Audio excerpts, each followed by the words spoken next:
The subway roared through the dim tunnels of the bustling city, its metal wheels screeching against the tracks, the air thick with exhaustion from people returning home after long hours of work, some staring blankly at their glowing phone screens, others leaning their tired heads against cold glass windows, and in the middle of this packed carriage sat a woman whose very presence seemed out of place, her expensive beige blazer perfectly tailored, her golden hair styled in soft waves that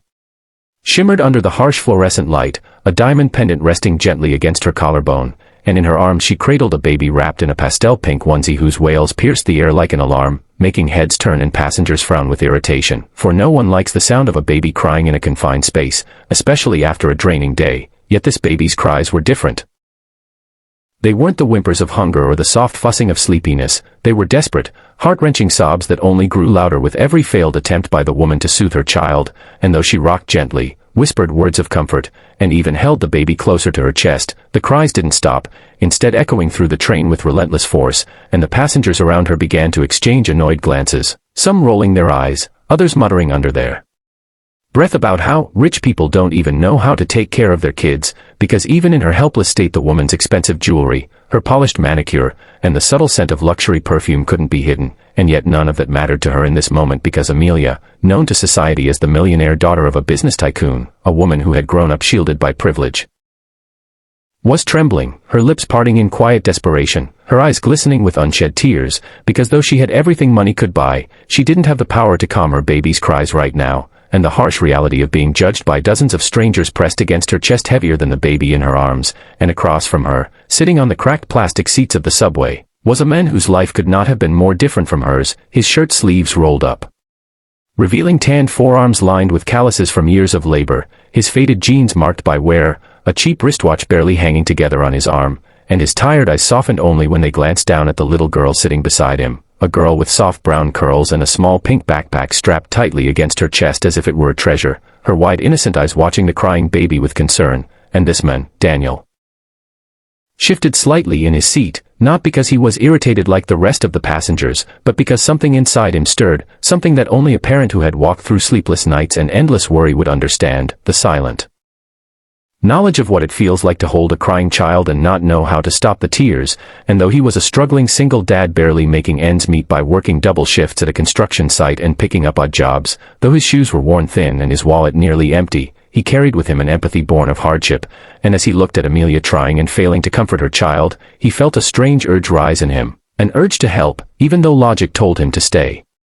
quiet, because who was he, a nobody, to step into the world of someone like her, someone who looked like she belonged in penthouses and limousines rather than on a crowded subway, yet as his daughter tugged at his sleeve and whispered softly, "Daddy," the baby said, something in him snapped, and he leaned forward hesitantly, his rough voice cutting through the hum of the train as he said, "Excuse me, may I try?"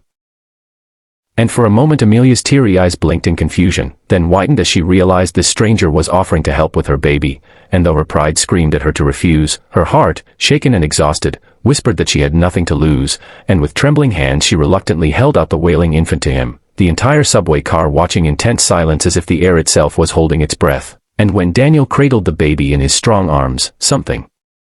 remarkable happened. The baby's cries faltered, the sobs softening into hiccups as Daniel gently swayed back and forth, humming a lullaby so quietly it was almost a whisper, a tune he had sung countless nights to his own daughter when she was just as small, and within moments the impossible occurred.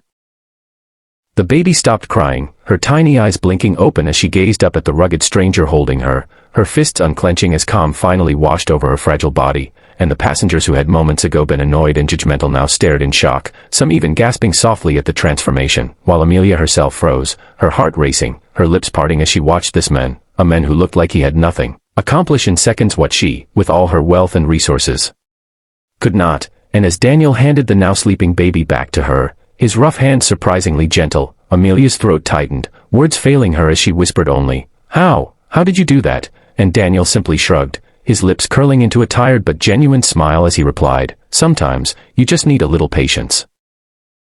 Kids can feel your heart," and his daughter, still clutching her pink backpack, beamed proudly at her father, saying, "Daddy always makes me feel better." And in that cramped subway car filled with strangers, something extraordinary had taken place, a moment that blurred the lines between wealth and poverty, privilege and struggle, reminding everyone who witnessed it that love, compassion, and the strength of a parent's heart were far more valuable than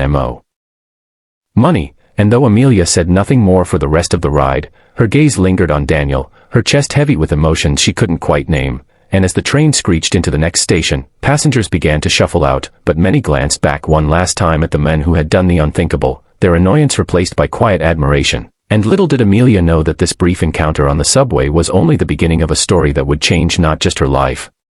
but his as well, in ways neither of them could ever have imagined, for fate had a way of weaving lives together at the most unexpected moments, and this chance meeting between a millionaire mother and a struggling single dad was about to unfold into something that would test their hearts, challenge their worlds, and redefine what family, sacrifice, and love truly meant.